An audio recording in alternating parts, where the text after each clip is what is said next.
Bonjour, aujourd'hui nous voulons vous encourager à rompre avec cette chose ou ces choses qui te détruisent. Il faut savoir couper des choses, se séparer de certaines choses, faire la différence entre ce qui est vil et ce qui est précieux pour pouvoir courir notre course.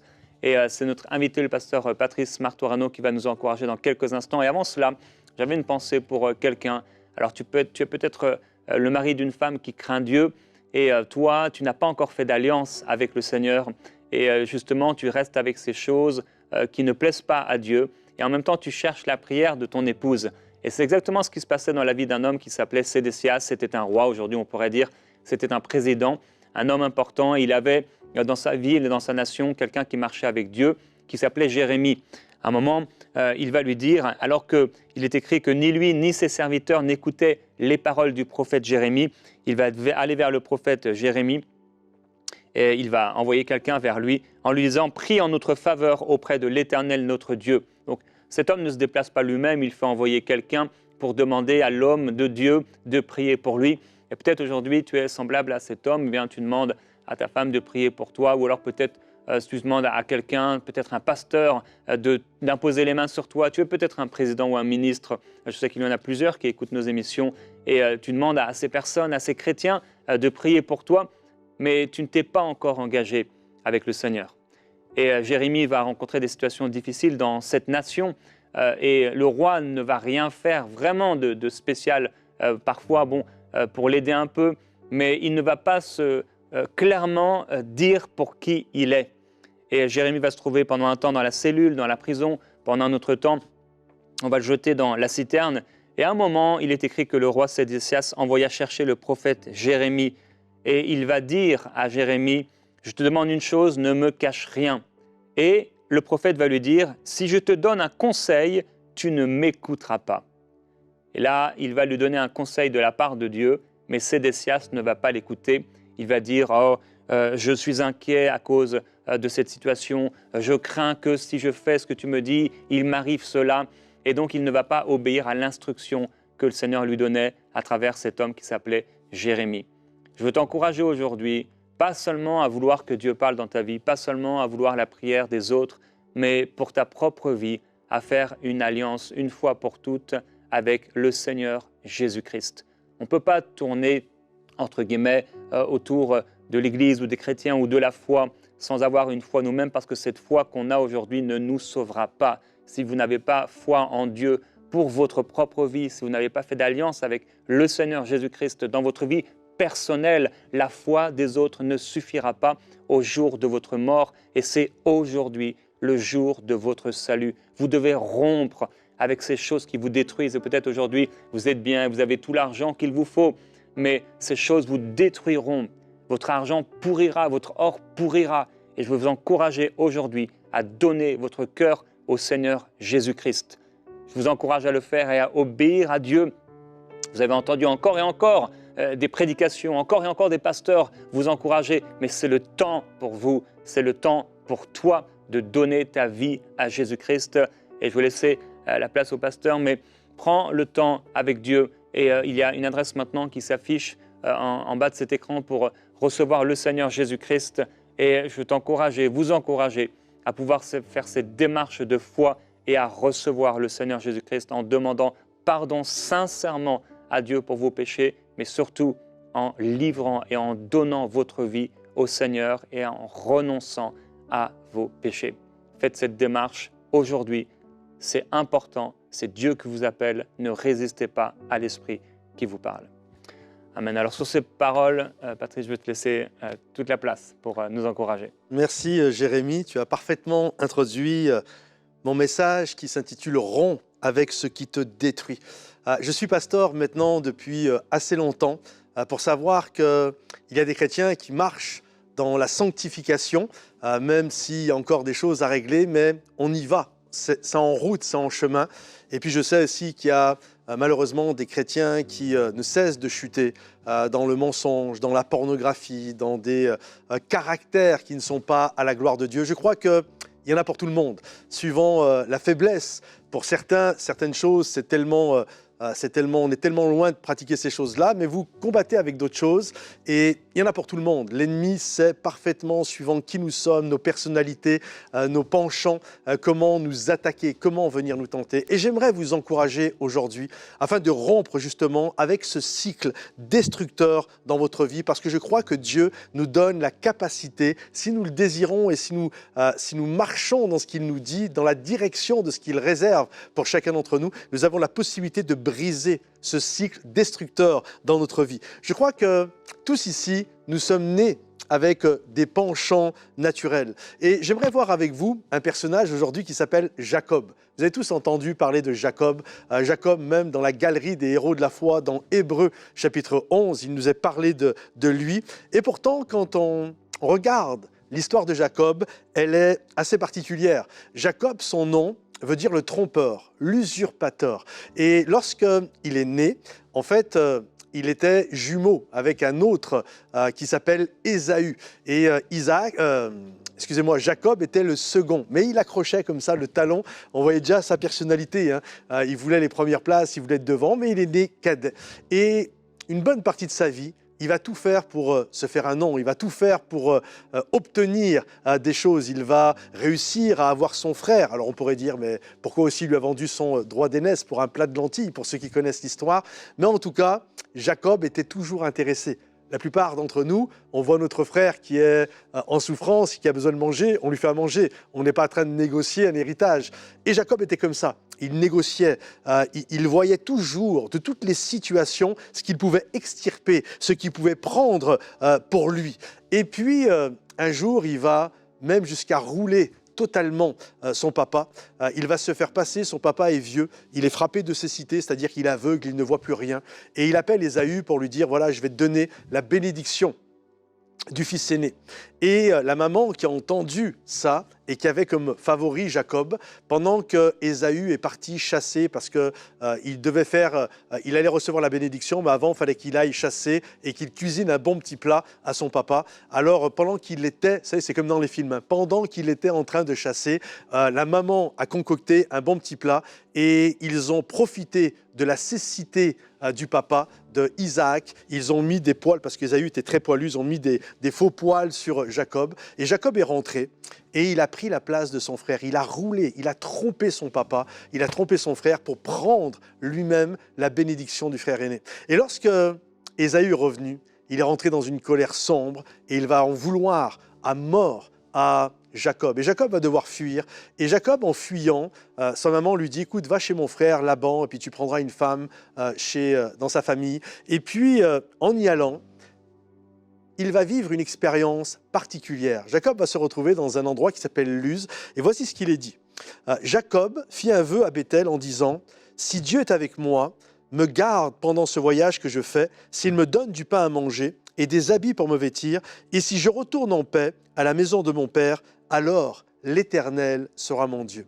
Et la chose qui est particulière dans parce que ce qu'il demande finalement, ça a l'air d'être bien, mais ce qui est particulier, c'est que Jacob, en fait, il est en train de dormir, il est à Luz, et là, il a une révélation divine. Il voit le ciel s'ouvrir, il voit une échelle, des anges qui montent et qui descendent. Je crois que la plupart d'entre nous, en tout cas, moi, je pense que je serai comme ça. Je me retrouve à plat ventre et je demande pardon à Dieu pour tous mes péchés. Je demande vraiment, j'ai une crainte. Je pense, comme beaucoup d'entre vous, tu vois quelque chose comme ça, la gloire de Dieu se manifester. Il y a une révérence, il y a une crainte de l'Éternel qui va venir vraiment s'installer. Pas Jacob. Jacob, il va voir dans cette occasion la possibilité de soutirer des bénédictions à Dieu. Plutôt que de dire en voyant ça, écoute Dieu, maintenant j'ai la révélation, je sais que tu es Dieu et je deviens ton enfant, je deviens ton disciple. Non, lui il est là. Ok, très bien, pas mal. Mais alors, voici ce qu'on va faire. Si tu me donnes ceci, si tu me donnes cela, si tu permets ceci, si tu permets cela, alors, uniquement alors, même pas sur ce que je viens de vivre et voir, alors et uniquement alors, tu seras mon Dieu. Je crois que Jacob avait besoin de rompre avec certaines choses dans sa vie.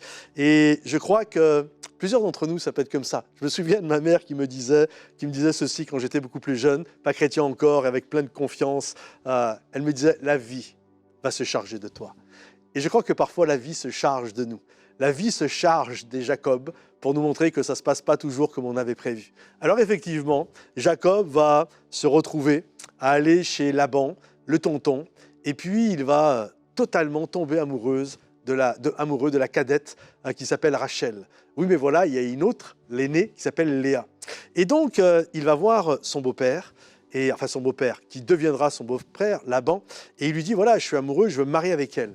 Et là, ce que Jacob n'avait pas réalisé et compris, c'est que Laban, vous savez, dans la famille des trompeurs, je veux le tonton, tu vois, je veux le tonton. Le tonton, le neveu, c'était Jacob, le tonton, c'est Laban. C'est une coche au-dessus. En fait, quelque part, Laban était le devenir. Il était beaucoup plus encore malin que Jacob, qui l'était déjà pas mal.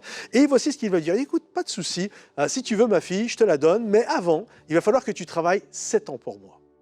Il va voir dans cette occasion la possibilité d'arnaquer Jacob. Et pendant 7 ans, Jacob va travailler. Mais il est tellement amoureux, Jacob, que la Bible nous dit que les 7 ans vont passer comme un jour. Et là, le soir de la noce arrive, il est tout heureux. Enfin, il a été la réclamer. Je veux la prendre maintenant pour épouse. Et Laban va lui faire un coup. Mais un coup, mes amis, le trompeur va être trompé.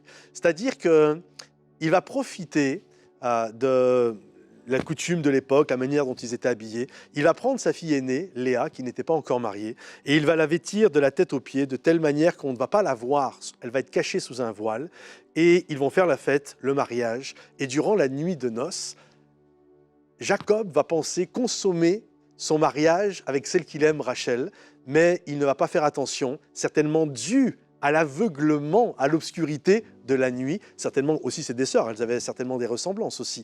Et il va prendre pour épouse, il va coucher littéralement avec Léa. Et c'est qu'au matin qu'il va se rendre compte de la supercherie. Le trompeur a été trompé, le tonton est beaucoup plus fort que moi.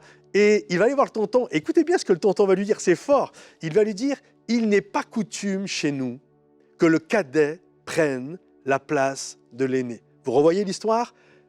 Jacob avait profité de la cécité, de l'obscurité de son père pour, en tant que cadet, prendre la place de l'aîné. Et le papa Laban, le tonton Laban, va lui faire exactement la même chose. Mais Jacob est amoureux et il va lui dire, écoute, si tu veux ma fille, Rachel, pas de problème, mais tu retravailles 7 ans encore. Là, j'imagine Jacob, il est exténué. Laban, c'est son miroir, c'est lui en devenir, puissance 10. Et il va travailler les 7 ans. Et il va avoir maintenant ses 2 épouses. Et à un moment donné, la Bible nous dit qu'il va être exténué. Il n'en peut plus, il est lassé, il est fatigué et il va vouloir partir. Donc il va aller voir ses 2 épouses, Léa et Rachel, en leur disant « c'est fini, j'en ai ras-le-bol d'être trompé ». Et il va dire littéralement ceci « Vous savez vous-même que j'ai servi votre père de tout mon pouvoir et votre père s'est joué de moi. » Littéralement, il s'est Jacob de moi. Il n'a pas arrêté de me tromper. Et il a changé 10 fois mon salaire. Et là, en fait, il veut partir. Parce qu'il comprend, écoutez bien, c'est comme, je ne sais pas si ça vous est déjà arrivé, mais c'est comme si Laban reflétait son miroir. C'était comme un miroir, ça reflétait celui qu'il allait devenir. Et je crois que Jacob ne veut pas devenir ça. Je crois que la plupart d'entre nous, nous sommes en train de nourrir des choses en nous, mais quand nous réfléchissons à ce que ça va produire dans 5 ans, dans 10 ans, soyons honnêtes, on ne veut pas de ça. C'est pas ça qu'on veut.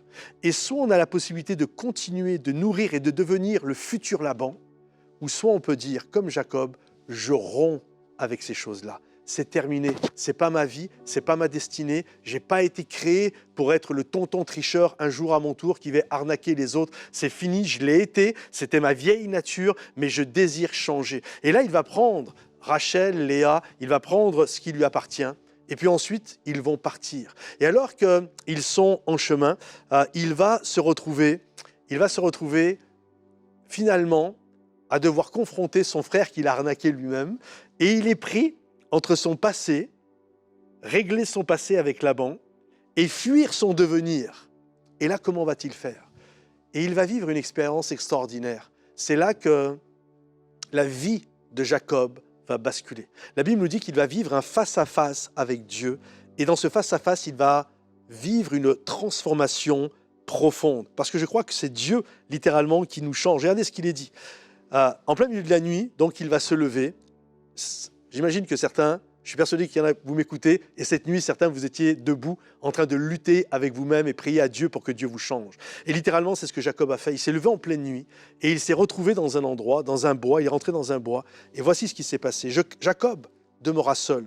Alors un homme lutta avec lui jusqu'au lever de l'aurore. Voyant qu'il ne pouvait le vaincre, cet homme le frappa à l'emboîture de la hanche. Et la hanche de Jacob se démit pendant qu'il luttait avec lui. Il dit, « Laisse-moi aller, car l'aurore se lève. » Et Jacob répondit, « Je ne te laisserai point aller que tu ne m'aies béni. » Il lui dit, « Quel est ton nom ?» Écoutez bien, il répondit, « C'est Jacob. Mon nom, c'est trompeur, c'est usurpateur, c'est arnaqueur, c'est ça mon nom. » Et voici ce que l'ange de l'Éternel va lui dire. « Ton nom ne sera plus Jacob, mais tu seras appelé Israël, car tu as lutté avec Dieu et avec les hommes, et tu as été vainqueur. » Jacob l'interrogea en disant, « Fais-moi, je te prie, connaître ton nom. » Il répondit, « Pourquoi demandes-tu mon nom ?» Et il le bénit. Jacob appela ce lieu du nom de Péniel, car dit-il, « J'ai vu Dieu face à face et mon âme, c'est la personnalité, c'est mon ego, c'est qui je suis au plus profond de moi, a été sauvé. » Le soleil se levait. Lorsqu'il passe à Péniel, Jacob boitait de l'ange. Souvent, quand on pense à ça, on a l'impression que Jacob a lutté contre Dieu. La Bible ne nous dit pas qu'il a lutté contre l'ange. La Bible nous dit qu'il a lutté avec l'ange. Ils étaient ensemble, ils étaient dans la même équipe. Alors contre qui luttait-il? Il luttait contre sa vieille nature. Je suis persuadé que plusieurs d'entre nous, moi le premier, ça m'est arrivé, soyons honnêtes, on lutte avec qui nous sommes au plus profond de nous. Je ne veux plus être ça. Je ne veux pas être ce gars-là. Je ne veux pas être cette femme-là. Je lutte et je lutte avec Dieu contre mon ancienne nature afin que mon âme, qui je suis, ce que Dieu désire dans ma vie, puisse émerger. Et on le voit que ça marchait parce que Dieu a changé son nom. À cette époque-là, quand on donnait un nom à quelqu'un, c'était le reflet de la personnalité. Et là, c'est pour ça que Dieu change souvent des noms.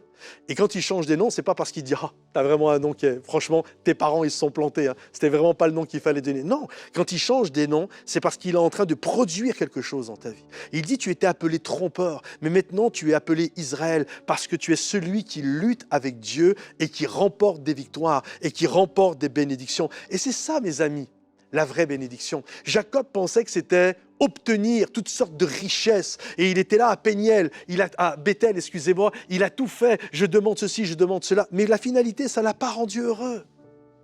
Et c'est à Péniel, voir Dieu face à face, c'est ça qui l'a changé. C'est ça dont nous avons besoin, mes amis. Vous savez, j'aime Bethel. Je suis un pasteur, je suis un homme d'église, donc j'aime Bethel. Bethel, c'est la maison de Dieu. Et c'est important parce qu'on a des révélations à Bethel. Mais comprenez ceci, ce n'est pas à Bethel que ta vie va changer, même si tu dois y aller parce qu'il va se passer des belles choses dans ta vie. C'est là que tu es confronté, c'est là que tu apprends, c'est là que tu reçois des choses extraordinaires. Mais ta vie va être changée à Péniel. C'est bien Bethel, mais tu as besoin de Péniel. Tu as besoin de vivre un face-à-face avec Dieu. Tu as besoin de rompre avec les choses avec lesquelles tu te nourrissais avant. Et il est temps que tu ailles à Péniel et que tu vives un face-à-face avec Dieu, que tu dînes littéralement avec Dieu pour que Dieu te change et qu'il te donne la bonne nourriture afin que tu deviennes celui qu'il a prévu depuis toute éternité. Amen, merci pour ce super message. Alors, je vais encore m'adresser à cette personne qui lutte. Tu luttes avec Dieu, mais ce n'est pas la même lutte dont il nous a été parlé. Toi, tu luttes pour refuser, pour résister, pour empêcher le Seigneur de faire cette œuvre en toi. Et en même temps, tu veux t'approcher, mais c'est toujours jusqu'à la limite où tu vas renoncer. Tu veux bien prendre ce qui est bon de Dieu, comme Jacob, et quand ça va te coûter, là, c'est non. Et comme Sédécias, on en a parlé au début. Alors, il veut bien entendre la parole, mais en fait, son cœur n'est pas prêt à renoncer à sa vie, à ce qui coûte vraiment. Et je t'encourage, je t'en prie, à pouvoir donner ton cœur au Seigneur Jésus, ta vie tout entière au Seigneur. Aujourd'hui, ne joue pas avec l'éternité. Ne joue pas avec l'éternité.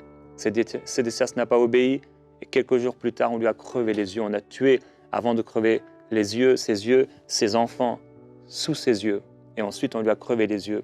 C'est devenu un esclave. Dieu ne veut pas ça dans ta vie, mais c'est le plan du diable dans ta vie. Tu joues avec Dieu, tu joues avec l'Église, tu joues avec les chrétiens, avec la Bible, C'est un jeu en fait que tu es en train de faire. Qui c'est qui va gagner? Combien je vais pouvoir gagner? Mais c'est aujourd'hui le jour du salut. Ne joue plus avec Dieu. Quel que soit le prix à payer, quelles que soient les conséquences que ça va avoir, donne ton cœur, donne ta vie tout entière à Jésus-Christ. Ça doit se passer à Péniel, comme tu l'as dit. C'est là, dans ce lieu de consécration, dans ta chambre, là où tu es, dans tes appartements, peut-être là dans ton grand bureau d'ivoire. C'est là que ça doit se passer. À genoux devant Dieu, tu supplies le Seigneur de te sauver. À genoux devant Dieu, tu t'humilies devant Dieu. Tu cries à lui et tu lui demandes sincèrement pardon. Pardon pour ces choses. Pardon pour ta nature qui déplaît à Dieu. Pardon pour les tromperies, la cupidité, le vol, la malice, les mensonges. Tout ça, c'est ta vie. Mais le Seigneur a autre chose. Il veut te laver, il veut te pardonner, il veut te justifier. Je veux t'encourager encore aujourd'hui à l'inviter dans ton cœur, avec tes mots, et à crier à lui. Il va t'accueillir. Il va t'accueillir. Amen. Je te laisse prier peut-être. Seigneur mon Dieu, je te prie pour toutes ces personnes qui sont là aujourd'hui et qui ont besoin de vivre un face-à-face avec toi, qui ont besoin de dîner littéralement avec toi, qui ont besoin que tu fasses une opération chirurgicale dans leur vie, comme tu l'as fait pour Jacob, afin de devenir un Israël. Seigneur, tu as tellement de plans, de projets pour chacun d'entre nous. Parfois, parce que nous nourrissons ce qui ne doit pas être nourri dans notre vie, nous laissons des choses qui ne sont pas à ta gloire prendre le dessus et avorter le plan et le projet de Dieu. Je prie, Seigneur mon Dieu, change des noms aujourd'hui, change des personnalités aujourd'hui. Tu es capable de le faire. Tu es capable d'agir, tu es capable de prendre des trompeurs, des usurpateurs, tu es capable de prendre des colériques, tu es capable de prendre des menteurs, tu es capable de prendre des alcooliques, des drogués, tu es capable de prendre des gens addicts à la pornographie, tu es capable de prendre, Seigneur mon Dieu, des gens accros à l'alcool, au jeu. Tu es capable, Seigneur mon Dieu, alors que ces gens ont développé toutes sortes de choses autour de leur vie pour le cacher, pour camoufler, pour tromper leur entourage, Seigneur mon Dieu. Toi, tu connais toutes choses, tu connais les profondeurs de notre âme. Tu connais les profondeurs, Seigneur mon Dieu, de chaque personne qui écoute ce message aujourd'hui, qui prie, qui est avec nous en ce moment. Je prie, Seigneur, que tu viennes briser dans le nom de Jésus tout ce qui n'est pas à ta gloire. Je prie, Seigneur mon Dieu, que tout ce qui n'est pas à ta gloire dans la vie de chaque personne, moi le premier, Seigneur mon Dieu, que tout ce qui n'est pas à ta gloire puisse être ôté de nos vies, Seigneur mon Dieu, puisse être anéanti de notre existence, afin que l'homme de Dieu, la femme de Dieu, que tu rêves dans nos vies depuis toute éternité, puisse émerger, puisse apparaître, Seigneur. Que le Israël, que ceux qui luttent avec toi, que ceux qui marchent à tes côtés, Seigneur mon Dieu, que ceux qui se nourrissent de toi, Seigneur, puissent voir le jour. Alors que ta grâce, Seigneur mon Dieu, accompagne chacun d'entre nous, Seigneur. Fais cette opération en nous. Merci pour Bethel, Seigneur. J'aime tellement Bethel. J'aime tellement le ciel ouvert. J'aime tellement voir les anges descendre et monter. J'aime tellement recevoir la révélation de Dieu. J'aime tellement, tellement ce lieu. Mais Seigneur, on a besoin désespérément d'un Péniel dans nos vies, de te voir face à face. C'est là que les choses bougent et changent, Père. Je prie pour des hommes et des femmes qui vont aller à Péniel, Seigneur, qui vont prendre la décision dans ce temps de prière, de rentrer à Péniel et d'être activés dans les plans et les projets que tu as pour eux, Seigneur. Dans le nom de Jésus, Père. Amen. Amen. Seigneur, je prie que tu guérisses ces personnes de ces péchés, que tu les délivres. Tu es bon, Seigneur, c'est toi qui libères, c'est toi qui changes les vies. Et il y a dans l'Ancien Testament une histoire, c'est un homme qui s'appelle Ézéchias qui est tombé malade. Et il a crié vers Dieu et le Seigneur lui a dit « Je t'ajoute 15 années ». Et là, il a formulé une prière, un texte au Seigneur. Il a dit « Je marcherai humblement tous les jours de ma vie ». Bon, malheureusement, ça n'a pas été le cas. Mais il dit dans cette prière « Tu as jeté derrière ton dos tous mes péchés ». Il dit « L'Éternel m'a sauvé ». Et Ésaïe, l'homme de Dieu, va faire apporter un paquet de figues et les étendre sur l'ulcère. Et c'est quand les figues vont être étendues, à cause de la parole de Dieu, que cet homme va être guéri. Je prie que tu puisses être guéri là où tu es, que cette parole de Dieu te guérisse et soit comme ces figues qui te guérisse. Le sang de Jésus-Christ a coulé pour que tu sois purifié, pour que tu sois guéri, pour que tu puisses déclarer « l'Éternel m'a sauvé ». Et Seigneur, je te demande, s'il te plaît, oui, de sauver cette personne. Tu as dit dans ta parole que tu ne rejetteras pas celui qui vient à toi. Tu veux jeter tous ces péchés derrière ton dos, Seigneur, et les oublier. Tu veux les jeter dans la mer de l'oubli. Comme on a entendu cette semaine, dans le jardin, il y a eu un sacrifice. Et tu es le parfait sacrifice, Jésus-Christ. Tu es l'agneau de Dieu qui ôte les péchés du monde. Tu es celui qui a porté nos péchés. Tu as porté les péchés de cette personne qui m'entend. Et tu continues à travailler, à lui parler encore et encore et encore. Parce que tu veux que son cœur se donne entièrement à toi. Seigneur Jésus, nous parlons le sang sur sa vie. Oui, Seigneur Jésus-Christ, merci pour ton sang qui sauve. Qu'il puisse dire, après cette prière, oui, l'Éternel m'a sauvé, je le sais. Et marcher réellement, humblement avec toi tous les jours de sa vie. Que cette marque de Péniel reste et demeure dans sa vie, au point où il ne pourra revenir en arrière, parce qu'il aura la marque de l'Esprit. Il aura le sceau de l'Esprit dans sa vie. Il marchera avec toi. Je te remercie, Seigneur Jésus-Christ, de ce que tu fais dans les cœurs et dans les vies de ces personnes qui renoncent au péché, qui abandonnent le péché, qui confessent le péché, qui le mettent à la lumière. Quand les ténèbres sont mises à la lumière, ils ne peuvent résister. Quand ce péché est mis à la lumière, lorsqu'il est confessé, abandonné, lorsqu'on y renonce, il n'a plus de pouvoir. Seigneur, merci parce que tu as vaincu le péché et la puissance du péché par l'Esprit. Que cette œuvre soit complète dans nos vies. Nous te glorifions, Seigneur, et je te remercie de ce que tu fais maintenant. Plusieurs personnes, vous devez maintenant renoncer à ces péchés. Vous devez les confesser. Il y a des choses que vous devez confesser à Dieu. Il y a des choses que vous devez confesser à des personnes autour de vous que vous avez blessées, trahies, volées, injuriées, trompées. Là où il y a eu adultère, vous devez confesser ces choses. C'est dur, ça fait peur peut-être, mais le Seigneur vous permettra, vous aidera dans cette situation et il guérira votre cœur et vous sauvera entièrement. Alléluia. Oui, Seigneur notre Dieu. Nous remettons ces personnes entre tes mains et nous croyons que tu es bienveillant. Nous croyons que tu nous aimes tels que nous sommes, mais que tu nous aimes tellement que tu ne veux pas nous laisser tels que nous sommes. Tu désires, Seigneur mon Dieu, nous amener à être celui que tu as prévu depuis toute éternité pour chacun d'entre nous. Seigneur, que nous ne restions pas enchaînés, Seigneur, quand il y a un océan de possibilités, de plans et de projets que tu as pour nous. Je prie dans le nom de Jésus qu'aujourd'hui des chaînes soient brisées.